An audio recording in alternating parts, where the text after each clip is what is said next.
La ruche, c'est une étude de concept, une étude de marché. C'est un endroit où est-ce qu'on est capable de montrer à quel point on a une bonne idée, puis que les gens autour puissent la mesurer. On est un OBNL, donc un organisme à but non lucratif. Aussi, on est une plateforme québécoise. Puis, on a l'accompagnement humain. La ruche, c'est un endroit créatif, c'est un endroit participatif, c'est un endroit de découverte d'idées où est-ce qu'il y a de l'entraide pour le succès de projets tout azimut. Aujourd'hui, on s'en va livrer des petits paquets surprises à chacun de nos ambassadeurs pour faire un bon gin tonic à saveur régionale. Ça me fait vraiment plaisir ce soir de vous avoir comme ça. Donc, moi, j'aimerais ça qu'on fasse un cheers à l'arrivée de la ruche du Saguenay-Lac-Saint-Jean. Donc, cheers!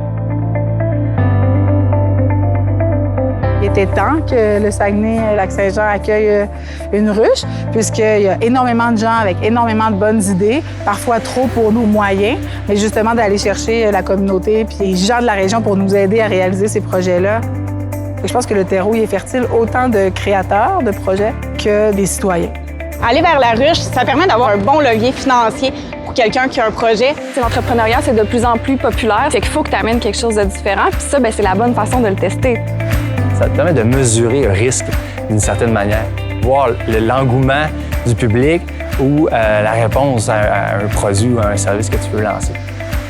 Ça permet aussi d'avoir un accompagnement avec un humain. C'est important d'être bien entouré parce qu'un entrepreneur, c'est avant tout un humain. Puis chaque humain a des forces et des faiblesses. Si tu focuses sur des choses dans lesquelles tu es moins bon, bien, tu vas perdre ton temps. Du temps, c'est des sous. Fait que, c'est bien peut-être d'avoir des gens avec qui tu vas avoir une complémentarité puis qui vont faire en sorte de t'amener plus vite du point A au point B. Quand il y a un promoteur de projet qui veut faire une campagne sur la ruche, il peut directement aller commencer sa page de campagne sur le site Web. Une fois que la campagne, on a réussi à monter une structure de contrepartie, on passe le promoteur en cellule. Donc, c'est là qu'il va pouvoir exposer aux ambassadeurs sa page de campagne et recevoir là, des feedbacks pour pouvoir améliorer sa campagne le plus possible avant de la mettre en ligne pour essayer d'atteindre le plus possible son objectif. C'est pas juste aux jeunes, c'est aussi aux personnes d'un certain âge qui ont des idées d'accomplissement, qui ont des idées de faire des choses différentes et de s'accomplir.